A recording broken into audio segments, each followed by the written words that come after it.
I'm excited to explore some of the insights and takeaway headlines from the 2025 Wellness Real Estate Report, with many of the expert contributors to this year's report being with us today. And so a warm welcome to Rachel Rothman, Head of Hotels, Research and Data Analytics from CBRE, Michael Grove, CEO HotStats, Michael Newcomb, Vice President of Wellness, Four Seasons Hotel and Resorts, and Barry Van Dornwood, founder of FreshBed. Now, on one hand, we are today rationalizing some of the data and the trends in the hotel wellness environment, but we are, on the other hand, giving some focus to the relevance and importance of quality sleep in a hotel. The irony being a hotel is fundamentally about offering a place to sleep, but I would argue its importance in the context of a guest experience has probably taken on less of an importance as hotels have grown to be a much more of a place to stay than anything else. Now, just moving forward into tackling the data, I'd like to turn first and foremost to Mike from HotStats. And in this year's report, major wellness properties showed a 56% higher TrevPAR performance when compared to minor wellness, and 108% higher performance versus no wellness. What do you think is driving this growth? So, I mean, there's the growth and then there's the differentiation between those three samples, right? So from a growth point of view, major wellness is still predominantly driven by the luxury, the higher level, the highest, the luxury and ultra luxury segments that have seen pretty significant growth over, over the last kind of 5, 6 years in particular. But this is really, I think, about the difference between the TrevPAR levels of the various different categories, and really, the interlink between wellness and ancillary spend has been, quite evident in all of your reports. I think you've really articulated quite fairly between the various different samples. But what we're seeing as evidence is that wellness is sometimes actually the primary revenue driver, and rooms, food and beverage, other ancillary revenues almost are, they're the secondary revenues. The driver is actually wellness. And then for other properties where rooms is still the sleep experience is still the primary driver, wellness takes up much more of a share of the overall revenue picture, as food and beverage over time has seen declines generally in the hotel industry through, the kind of general trends that we've seen globally. And wellness has really come to the forefront. So there is the kind of mix of where wellness fits within, guest appetite, but there is the direct link between people spending more on the hotel bedroom, spending more in food and beverage outlets and other ancillary services and wellness. So I think it's no surprise to see, high levels of wellness driving much higher levels of TrevPAR versus the other segments. It's interesting because we have a category of no wellness, which is really making reference to no physical wellness, leisure, amenity or facility. But it's interesting in how wellness is changing, that this no wellness category could technically be offering wellness without that physical space in many respects, given the fact that, the room product could be, more induced to wellness. You could put, an exercise mat in a room. There's jogging routes and things like that. So there's a lot of opportunities for no wellness. Do you think that there are growth opportunities there in no wellness, but yet we still have this category of no wellness in many respects? Yeah, I mean, you know my view from the various conversations we've had on this topic. Like, we should be making everything upgradable. Like, I genuinely think the guest journey should be totally upgradable. Most other sectors have achieved this, and hotels generally have just really not achieved it. We have those additional services like food and beverage, wellness, laundry, parking, etc. But if you can make every step of it kind of upgradable, at some kind of ease, this makes some sense. And one of the examples I heard recently, I guess you as the professionals in this space will have seen this, but it was fairly new to me, whereas we used to have pay TV that died a death in hotels because there were many other options for this. Hotels were offering the ability to add, a Peloton session in their room, or it's a Peloton, but there's plenty of other providers. But that actual ability for them to actually get these coaching apps available during their stay.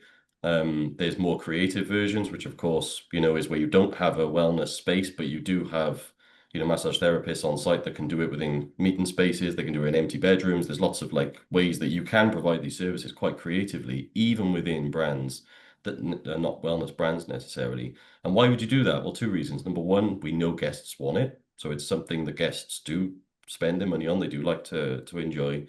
Certainly at some kind of level, the society moves much more towards this. And secondly, on the other half, you can make pretty decent money off it, right? Even if it's just an extra, an extra 20% on the room rate, it's 20% on the room rate that you're not going to get if you don't do it. So I think these things, there's a cost factor. There's a way that this needs to be done in a smart manner. But I think this is the kind of creativity that the hotel and resort industry really, really requires going forward.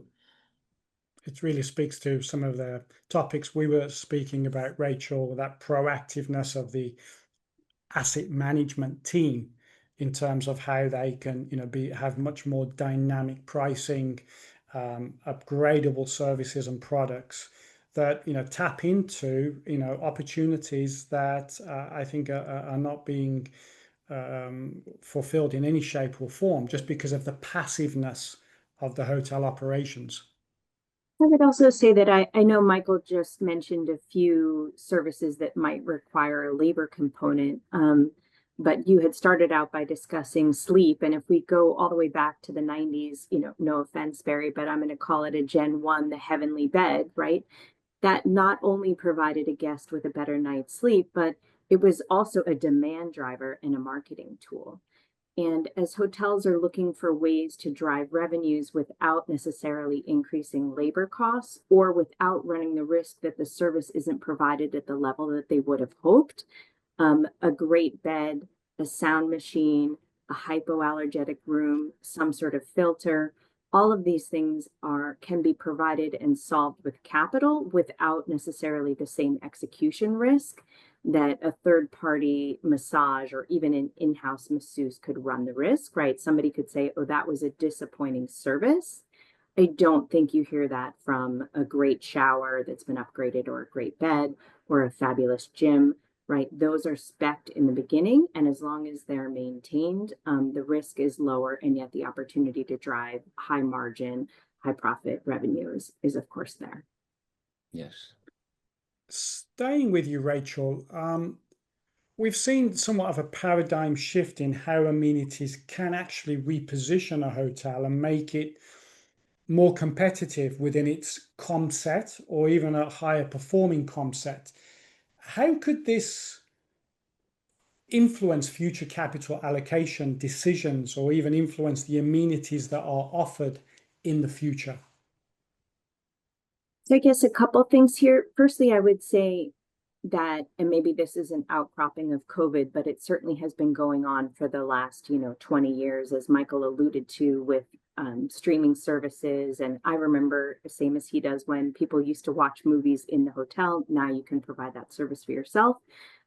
If you go to a hotel and the facilities, the amenities, the services are not up to the same standard that you have in your own home, you're probably going to be disappointed. And so as part of COVID, many people invested significant capital in their homes, where they sleep, the amenities that they have in their own home, their home gym, right? I think that's why Michael referenced Peloton. That was definitely having a moment.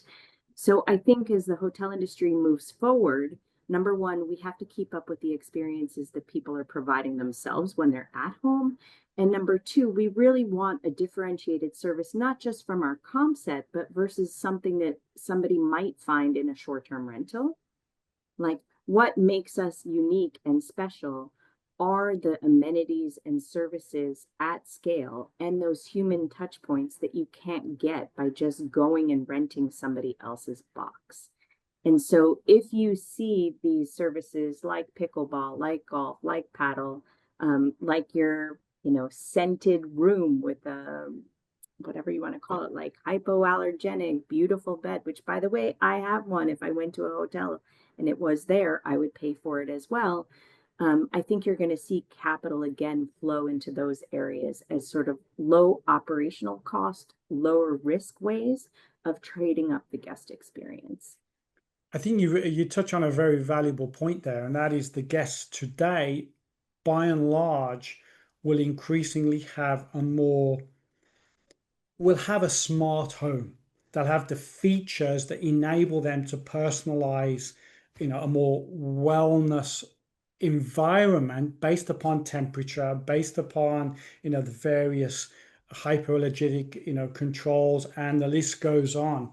And so the level of expectation of the hotel product must improve just to stay on par, not with the concept, but actually the product that the guest may have at home. That's absolutely true. Yeah, I mean, absolutely. Barry, do you think that hotels can reframe their core product? I mean, of course, here we're talking somewhat to the quality of that sleeping environment, but do you think that there are opportunities there to reframe that core product? Well, thus we do see a lot of improvements in their numbers actually. And we see the sleep and hygiene improvement is the most important thing for guests actually.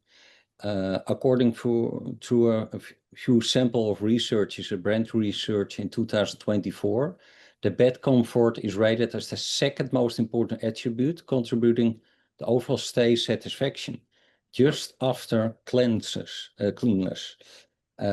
Survey by the National Sleep Foundation, which found that 92% of travelers consider comfortable bed essential for a good hotel stay. And hotels that are investing in sleep or framing the product proposition around sleep have benefits. Another example is according to a 2024 survey of the Global Wellness Institute, 91% of frequent travelers are willing to pay up to 10% more for sleep enhancing accommodations. Yeah, these are pretty clear numbers actually. It's interesting actually, because I think if I reflect over the last 12 months, and I've stayed in a lot of hotels over the last 12 months, I can only think back to maybe one or two hotels when I went, wow, that was an amazing bed. Something as simple as that. And I remember 6 weeks ago staying in a hotel in Lisbon where I went down to breakfast and I couldn't stop talking about the shower, the quality of the shower in the room. It was so distinct. It was so wow. So I think these are often, room products, amenities that are significantly overlooked in the design of the product, and particularly in the mock-up room phase. So there's a lot to be learnt there. But now jumping back to data, coming back to you, Mike, because we saw stable occupancy, but a slight drop in auxiliary spending. What do you think are the strategic directions for hotels to actually drive revenue? Well, I think this is, a general discussion on this is often challenging, right? Because it does affect different segments and different geographies very differently. I've heard a discussion point from the press today in the UK that, for instance, the hoteliers looking at, there's a trend of hoteliers removing room service from hotels, as it's the cost barrier is making that more and more difficult. And I think that, is a general thing in hotels that we look at and we think, right, which services are costing us money to operate rather than which services do customers want and we can monetize, right? And I think that this has been a challenge for hotels for a while because we don't have the technology. We've really, in many parts of the world, the operating force is much smaller than it was before. Now, we probably look at the general average of these ancillary services and, understand. I'll give you an example within the, Roger, just for the nuance of the discussion here, is that cancellation charges have reduced dramatically year on year for the last 2 years, right? So we've come off a very high level of cancellation charges, which does muddy the water when it comes to looking at the total picture of other revenue, right? So there's an angle of that. We know the food and beverage trends have been declining, and meeting and events is not, it's returned better than we expected, but it's much slower. But outside of that, if we look at wellness and we see, these, I don't think we've seen a massive amount of creativity outside of wellness resorts. And we've seen, a real lack of effort in other ancillary revenues, where you really don't see the creativity that I think the other, other industries have really been good at. I certainly see it myself when I go to a hotel stay. One way that I think, and I'm not a hotel professional, but like you, I stay in a ridiculous amount of hotels every year. And I have the data to kind of support some of these discussions. But, some of it is just as basic as we know that we've got a corporate, business customer coming to stay. There is a business package that a business person on average will want for their guest stay, and we're still not very good at delivering that. I would pay more money for my stays if I had the things that I need as a business customer, which are small ancillary services. If you offered me the chance to upgrade to a FreshBed or like a more luxurious guest stay, knowing that I've got my heavy meetings the next morning and I need a good night's sleep, it'd be money well spent, right? I wouldn't mind spending extra money upgrading into a nicer sleep experience.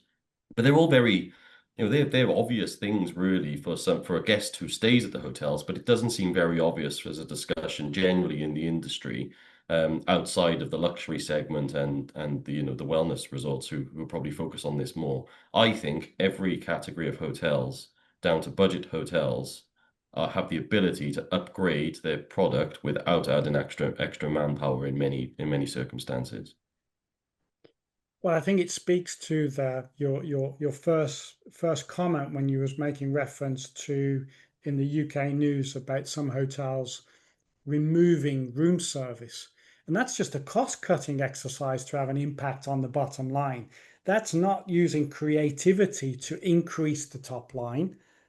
If we're thinking about it, it's a very lazy way, just cut out a cost a line item to impact that bottom line. And I think that is illustrative of the industry not being having the creativity to implement new services and products and upgrading opportunities to improve that very guest experience. Because at the end of the day, sorry to finish, by removing room service as an option, you're actually reducing the quality of the guest experience, not improving it, irrespective of you using it or not. Yeah, so I think there's a few options. I've seen this across the world in various different forms. There's the first thing is make it so that it can be done. So like a scaled down menu that actually works. If you stick on room service for too long, I think it's symptomatic of a bigger problem here. There's the many hotels in the US I see use an outsourced provider, a local restaurant to provide this, so they don't need to have the stores and the food and beverage available all day in-house. This is of course not for the luxury segment. Again, mostly will be in the mid-range and the lower end segments. You can do a deal with the outsourced providers, or you just charge the customers more to be able to provide it so it makes financial sense, right? But the idea that you remove the service and reduce the customer experience, reduce your potential levers for revenue, I think is it's a real challenge because it's way too much focus on costs. And I say that as a hotel finance person, right? Like, I know that we've had that challenge for a long time. So yeah, the revenue levers for me is the way forward. Mm-hmm, mm-hmm, mm-hmm.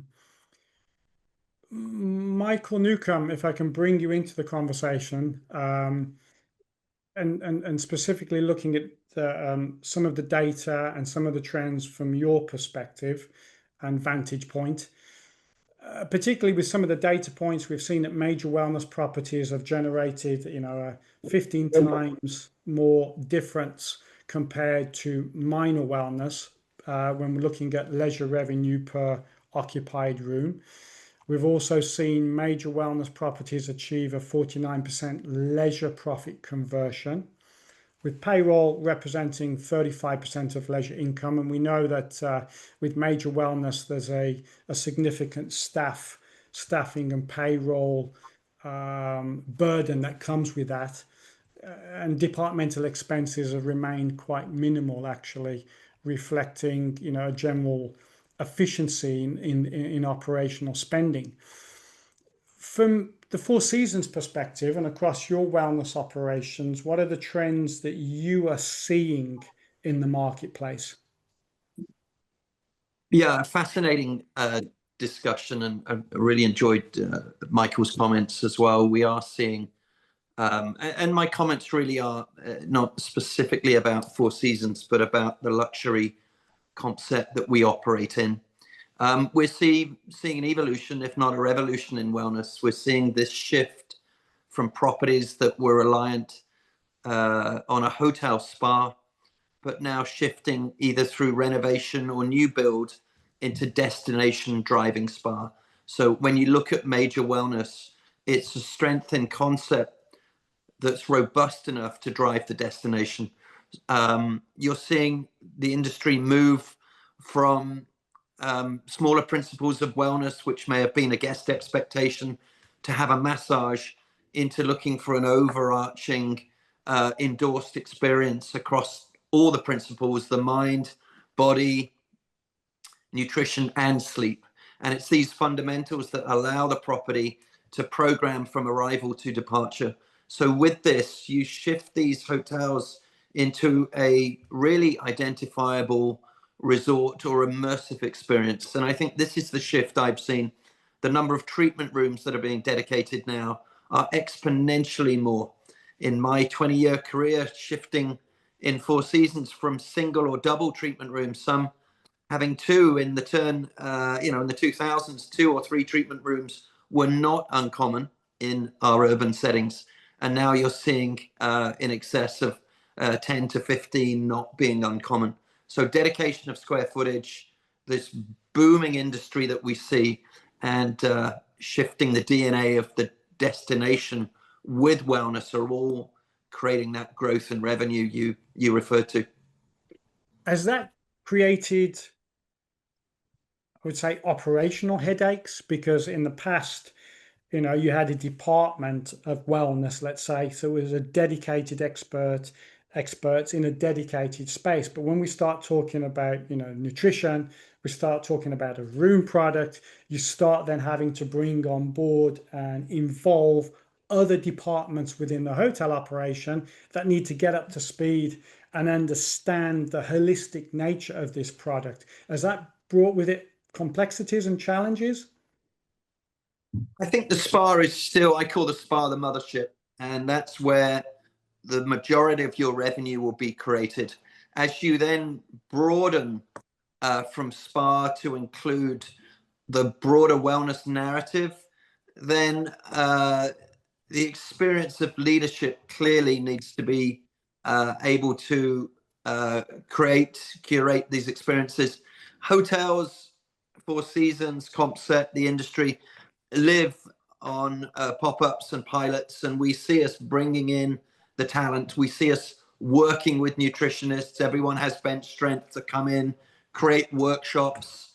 And I think this is how the industry grows. It pilots first, it does pop-ups, short-term partnerships. If they're robust, they would in-house that talent. And this is a safe way of growing and bringing in the expertise. And we see that across the Compset luxury experience globally, actually. Just the question, I know it's quite sensitive and you can't share Four Seasons data, and we clearly recognize that, but you're operating at the luxury end of the spectrum. And I'm just curious to see how you've seen maybe the change in the guests' awareness and knowledge of health and wellness, and I don't know if you can kind of bring some context to that, in the fact that the guests are, more got a wearable that's tracking their health, whether it's a Whoop or whether it's an Aura ring, they're more conscious of what they're eating. Is there any way that you can kind of talk to that? Absolutely. I'm very fortunate to be able to travel internationally in my role, and don't just stay at Four Seasons hotels, but have a good sense of the industry that I can comment on. When COVID started, I was general manager at the Four Seasons in Beverly Hills, and we took the property, we didn't close, and we were able to see the transition from community spaces into these private workout, converted guest rooms, individual pelotons, individual treadmills. The boom that's come out of the back end of COVID has been about community, it's been about engagement, but that love and passion for fitness and wellness that was growing anyway pre-COVID, that became a significant part of COVID, has stayed with us. So with that, knowledge has increased. Guests understand what a good fitness space looks like. It's no longer a treadmill. It's recovery, it's performance, it's cardio, it's resistance, it's function. They understand the steps, and if it's not right for them, they will articulate that. But the really savvy operators put together a broad package of innovation. But to Mike's point earlier and your point, we can't forget the brilliant basics. You've got to get the bed right. You've got to get the sleep experience right. And you can't move up to high altitude without getting the fundamentals of service and product impeccable. Okay, don't get mentioning high altitude to me, having just yes, of course, Kilimanjaro. That I've got enough stories to last me a lifetime on that one. But just staying with trends on wellness, I mean, we in the report we found that guests are also returning to foundational health habits. So we're seeing wellness simplified. We've talked about, some basics, and proper darkness, quieter environments, sleep, I would say common sense, dietary options. And it's kind of, it's almost contradictory to some of the trends we have, because we're seeing longevity play a role now. And, all the talk is about having, cryotherapy and hyperbaric chamber in these spaces. But on the flip side of that, simple wellness, we see as something very fundamental. Have you seen, what have you seen in that space? Well, as I was alluding to earlier, I think brands, as an industry comment, need to ensure that as they innovate, they don't lose track of those fundamentals. And when we've worked as an industry on sleep, then it's clear that sleep is a 24-hour cycle. It's not go to bed and 3, 2, 1, you're suddenly asleep. The guests who travel face many different challenges through delays, jet lag, different time zones, different eating habits, different meeting stresses. And it's important the package of sleep starts with room environment, the product we give, customized choices in the luxury set, of pillow, of bedding, of air control. You mentioned the shower, that's all part of the experience. You also mentioned blackout, and we believe if you can't get those basics right, it's difficult to graduate out of the sleep class. You've got to get those 100% right, and then you can move on to the trackers. Otherwise, you're tracking data or sleep performance that's not optimized. So I agree with you, Roger, 100%. Well, I spoke about, the amount of hotels I've stayed in where I've raved about the bed or raved about the shower. I can also talk about the amount of hotels in volume where I've had to build either a barricade of pillows to blank out lights that are on the TV that I can't get rid of, or an alarm clock that is at the side. I mean, I have more lights in a room than, an airport. I mean, I'm sure it could bring down an airline. So I think that these are, and I also carry with me black masking tape. I mean, people laugh about that because I use it to actually cover, yeah, I know, to cover up lighting. I mean, it's quite extreme. Yeah, you should definitely clarify why you're carrying black masking tape with you, Roger. But it became a useful tool because, of course, now you can't just simply in rooms pull out a plug, because these plugs are hidden away. The cables are hidden away. So it makes it very difficult to shut off the light on the TV, or there's a clock on the TV, or then you've got the air conditioning control that's glaring in front of you. So getting just blackout, something as simple as that can be challenging, hence the black masking tape. Just to add that one. Yeah, I find when I close my eyes, it blacks out quite quickly, to be honest. You, Roger, you mentioned the mock-up room process earlier, and that's the fundamental, really critical part of evolution of guest rooms for optimum sleep. They've got to some of these design features have to be really instilled in the design process. The gaps underneath the connecting door that's in the room that you have to have, but you don't know the neighbors, but you can hear from them. We see that. The gaps under the front door of the room into the corridor can bleed sound in and light in. And so it's really important the design process is tight on all the data and the controls. And as you said, having to move the nightstand to plug your phone in, those days should have gone now, and we've got to get it right. Single touch, easy to understand, programmable rooms are the future for sure. We just have to be careful with that technology, because I've also had those experiences with smart TVs that also suddenly just decide to turn on at 2 o'clock in the morning. So for all the blackout you may have in the room, you may have a smart TV that will want to turn itself on. You didn't roll over onto the remote by any chance, did you? Actually, you know what? I thought that that's what had happened, but it didn't. That wasn't the case. But, you know, all of these are, you know, part of the quality of the sleep. And if you're staying in a hotel for one night and you get an incident like that, the likelihood is you're not returning. Yep, totally agree. It's fundamental. Can Barry, I just ask one question? Yeah, sure. Go ahead, As a follow-up, Rachel. actually, to what one for Michael and one for Barry. But Michael, and you know me, I'm always like thinking about the future of the industry. So just quick question for you. When I completely agree with you about the pop-ups and the special events, and somebody that has their own following and their own book of business to generate demand within your property, different seasonality. I think that's brilliant. My follow-up question is, do you think that that means that in the future, there will be a role for many firms to have one asset manager who's really like a talent agent or a talent scout? Is that something that we're missing in the asset management industry? Somebody with those types of relationships and connections that can bring in the pop-up brands, bring in, you know, the yoga professional or whatever, the meditation expert, or because I think currently asset management is really about numbers and optimization and less about talent scouting and creating pop-up demand. But I think that's brilliant. So I'd love your thoughts on that. And then I have one for Barry after. If you wouldn't mind, if that makes you uncomfortable to comment on, feel free to pass. Yeah. Is that for me or other Michael? Yes, sir.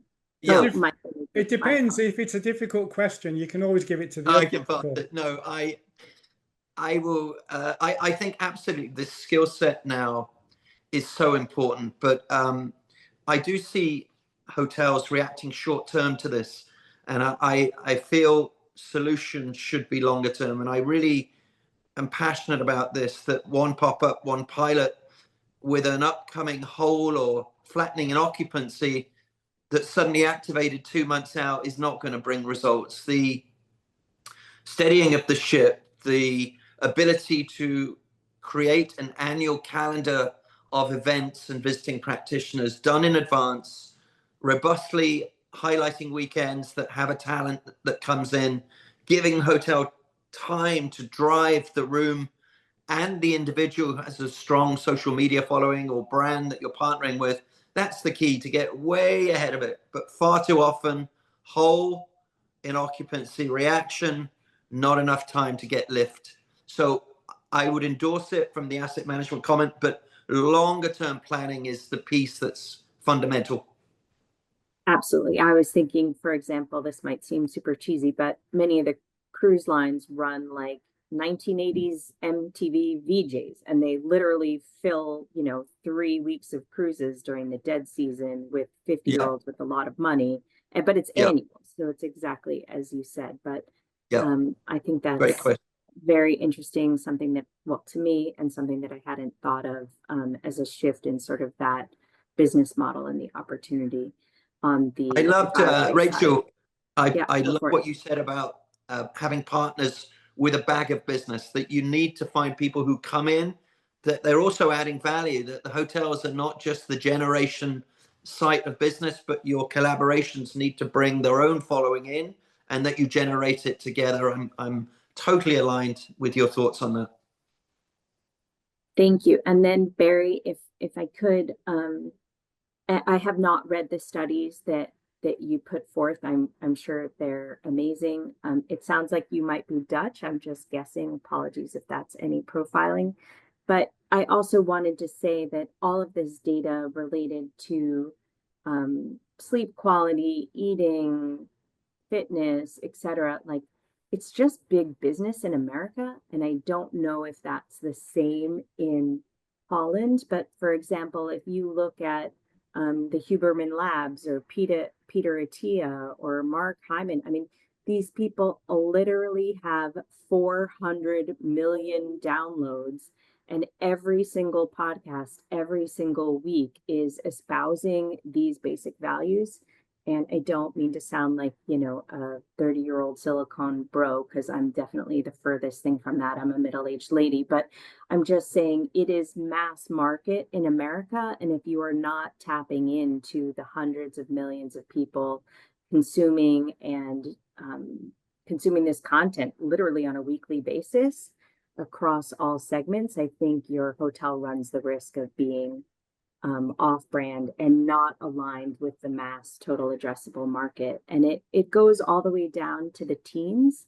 I mean, I have a teen girl, and if you look at social media, I think like, what do they call it? Like sleepy girl mocktail is a huge thing, and sleep maxing. You know, this goes down to girls 12 to 17. I mean, it is really pervasive. So I trust that your surveys are right, but I also think it's in alignment with where the core consumer is, and missing that opportunity is probably just an unforced error that we should be looking at as an industry. Yeah, I think already maybe 5 to 10 years ago, there was more search volume on Google for sleep improvement and compared with nutrition and exercise together. It's actually already for a long time the same, actually. Only the Hubermans from this world are changing it quickly. And I had a really interesting phone call with a potential client from, I think, from the Netherlands last week. And he was also watching these kind of influencers. And only I warned him, be careful, because the biggest sleep disturber is stress. And when you're only thinking, I don't get the number of 100 of sleep score, I'm not healthy and I have a bad day, and I try to put it on a normal position. And there's a lot of research out there, and people are getting more aware about the opportunities to improve sleep step by step. Only it must be not really a stressful situation, because I always advise get rid of the alarm clock, because when you see how much you slept or how less is left is also a stressful factor, for example. Keep it simple and use your paper and pencil when you have some ideas, and put it down on paper. I think I was sleeping in the Four Seasons a year ago, and there was still the paper and the pencil, and it's still the best way to get rid of your problems in your mind. Simple solution. Great advice. I think one other thing you just brought up is good sleep helps your day. It doesn't just help your night. It does. And you know what? There's one thing that's remarkable, and that is you don't need an app or technology to tell you if you've had a good night's sleep. A nap, Roger. What? Nap. An app, you know, on the phone, or technology app. Yeah, not an app. I was like, oh, oh, an app. No. An app. Is that a good night's sleep? You will know if you've had a good night's sleep.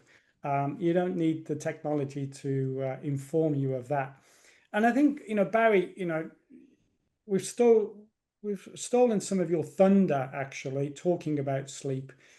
But I mean, you are an innovator and, you know, a founder of a sleep solution in FreshBed. What role do you think that sleep as a product can play in the transformation of that hotel offering? Sleep has a critical role in this transformation. I think we talked about earlier. It sets the foundation for everything. The way guests feel at the property, the willingness to spend, the desire to return. And we're seeing that it's getting into the focal point of conversation across the broader industry. And a simple example, I think when you have a proper sleep, people are less complaining. at the front desk. That's a simple example. And yeah, don't understand me wrong, or this is the way it goes actually. And coffee is not solving everything in the morning. And do you think that this appeals to all market segments in regards to when we're talking about the hotel industry, with specifically with a sleep product and bed quality? I think it normally in all hotels you must have proper sleep. Only upscale and upper upscale luxury hotels benefit most from investing in sleep quality, as these guests value rest and are willing to pay an enhanced experience. And that was also what we showed with this research we discussed earlier. For example, the KPIs we can talk about. Well, I mean, speaking to that, I mean, what could you share with us some specific KPIs that really kind of underline sleep technology as a, you know, a valuable product to be included in a hotel? Referring to an earlier said example, the Global Wellness Institute study from a sample size of 4,000 frequent travelers. 91% are willing to pay up to 10% more for an optimized sleep experience in hotels. It's impacting KPIs. For upscale hotels, its typical means a return on investment within the first year. In the luxury segment, where the room rates are higher, return on investment can be achieved within 6 months.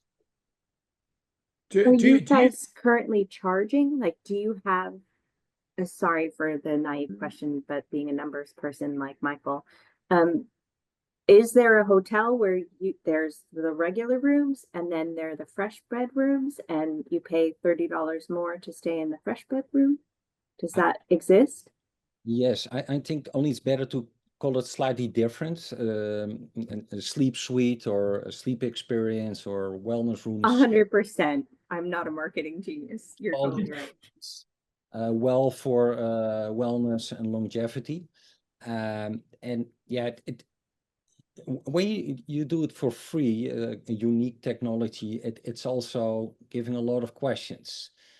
I think in the top suite, what maybe costs 10,000 euros, for example, yeah, then it can be standard. Only for a normal suite of 1,000 euros or 1,500 euros or dollars, whatever. Yeah, I think it's more relevant to have, for example, $50 to $100 as an extra. Only supply something more. Earplugs, some special nutrition, relaxation, massage the first night, or all kind of packages to make the sleep really comfortable. You see, I have a view here, and I don't think that this is FreshBed as a product is something that is exclusively for suites. Because, you know, and we're all, you know, frequent travelers. And for us, it's not the size of the room. Actually, you know, in many places I'm given an upgrade, but I don't want to stay in a large room, you know, particularly if I'm there for one night. But what is important is the quality of the sleep. So not necessarily does the FreshBed product or the improved sleeping product need to be dedicated to the suites. It can be in smaller rooms. I don't know. Is that something you would tend to agree with? Well, so just because when me and Barry first met in Berlin and he was telling me about the product, which, by the way, amongst all of the kind of practical and well-researched sides of what you're talking about, it's also super cool, by the way, right? The idea that this is like kind of air-conditioned mattresses, etc., I think is really amazing. But I think this was exactly my point, was that the return on investment is not only for your Four Seasons of the world, where this is, which would be an expectation of guests when they're spending that kind of money at staying at the best hotels in the world. They will also, if I have this same opportunity staying at a mid-scale hotel and I can pay an extra amount of money, that and I'm a regular, business stayer, but if you're on a leisure stay as well, this has another angle to it, right? The upgradable nature of some of these items, there will be a price point, But this is definitely, if anything you're going to upgrade during your stay, the one thing that you're really going to want to spend extra money on, it probably is going to be your sleep, right? You probably are going to, certainly once you get to a certain age and, you know, the kind of the sleep experience becomes more and more important, which I don't think we actually touched on, but I'm already feeling my own need for a nice mattress and a specific style pillow. I'm not quite at the stage where I'm carrying it around with me when I'm staying at hotels, but this is the kind of revenue opportunity I've been talking about. This is exactly what we've been discussing at the various forums, because we are just going to keep racing to the bottom from a cost point of view if we don't find these revenue levers. And I think implementing something like this, there will be an upfront cost, but it won't be for all of your bedrooms. It'll be for a handful. It'll be for like maybe 5-6 of your rooms that are upgradable rooms. Maybe you know, your frequent guest or your gold card member or something, you upgrade them, you know, now and again as part of the stay. But that is a very upgradable thing. You know, an espresso machine in the room is not enough anymore, right, to differentiate those rooms. And I think this is exactly the kind of thing we should be doing. It's a very valid point there of having accessories in the room that are actually not used. Again, you know, espresso machine in a room. I can't remember the last time I used an espresso machine in my room. So, you know, the question is, you know, making sure that you've got amenities that serve a purpose and add value rather than, you know, kind of just decorating the room. I think also Michael brings up a great point, and this might be too US centric, but just to point it out, many of the globally recognized brand families are looking for ways to reward and create value for their highest tier guests and differentiate themselves from their peers, particularly when we start talking about loyalty programs having 250 million members. You know that there's overlap in those membership bases. So really making sure that your top customers just align with one brand. So I think it's a great idea to have a few rooms that can be upgradable for purchase. But I think also, if Barry, you were looking for partnerships at scale, I think partnering with the globally recognized brand families to offer this type of amenity to their highest tier guests, and that to become part of the standard upgrade offering that they get in addition to early check-in, late checkout, etc. For those people staying more than 60 or 75 nights a year, depending, I guess Marriott goes all the way up to 100, depending on what brand you're talking about. I think this would be a huge differentiator and allow for a partnership at scale as opposed to just a one-to-one type of relationship. Mm-hmm. And valuable to the guest, not just a revenue generator, but overall loyalty, occupancy, return visitation, etc. I just don't want to make revenue the only metric that matters. For sure, for sure.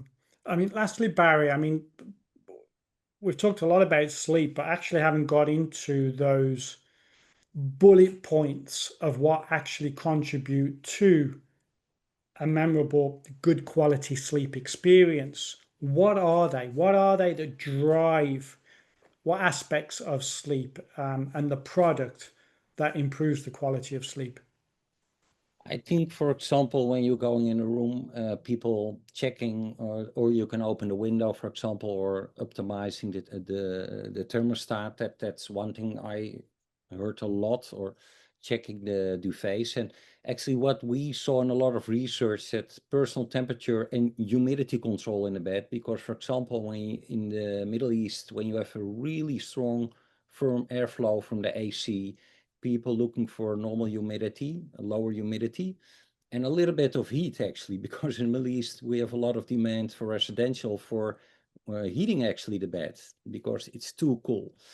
Personal temperature and humidity control, clean air, the optimize we learned is actually HEPA is the most safe way to purify air, built in the airflow system.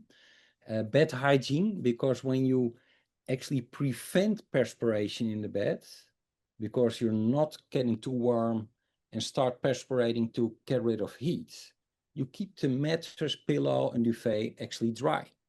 You must take away the reason to perspirate. There are a few other reasons, drinking too much alcohol or feeling sick or menopause, that is also supplying some perspiration. And yeah, in general, noise reduction, premium bedding and ergonomic design of the mattress, and of course a dark room, because when the room is starting light in 4 in the morning, no humidity control really can make a big difference. These are the standard things you must have organized well. Mm-hmm. And yeah, what we are actually doing is supporting our claim. Yeah, temperature regulation, advanced airflow, and silent HEPA filtration. These are the key differentiators we are successful with. And yeah, we hope to help more and more people. There's only one negative thing with the FreshBed. When you once experience this FreshBed, you want to only have this room, and that's also a challenge. When the room is sold out, or all the rooms are sold out, that then people start thinking, okay, now I'm sleeping on a bed where people slept on, maybe 300 people with perspiration, for example. Because when you start thinking about hygiene, it's getting difficult. I advise don't sleep on your stomach, actually. Sleep on Well, on that note, I think, in summary, with 92% of travelers considering comfortable beds being essential, and the wellness real estate market projected at 900 billion by 2030, according to the Global Wellness Institute, we're witnessing what we believe is a return to Maslow's hierarchy, which is that rest and restoration aren't luxuries. They are really fundamental needs. Everything else, guest satisfaction, loyalty, revenue growth, flows from this foundation. Sleep quality isn't just an operational consideration anymore. It should be and is a strategic choice for hotels. Really appreciate everyone for joining on this panel discussion, and thank you for joining us. And if you are interested in innovative sleep solutions for your hotel asset, please contact FreshBed, and all of the contact details will follow in the next slide to be shown in this presentation.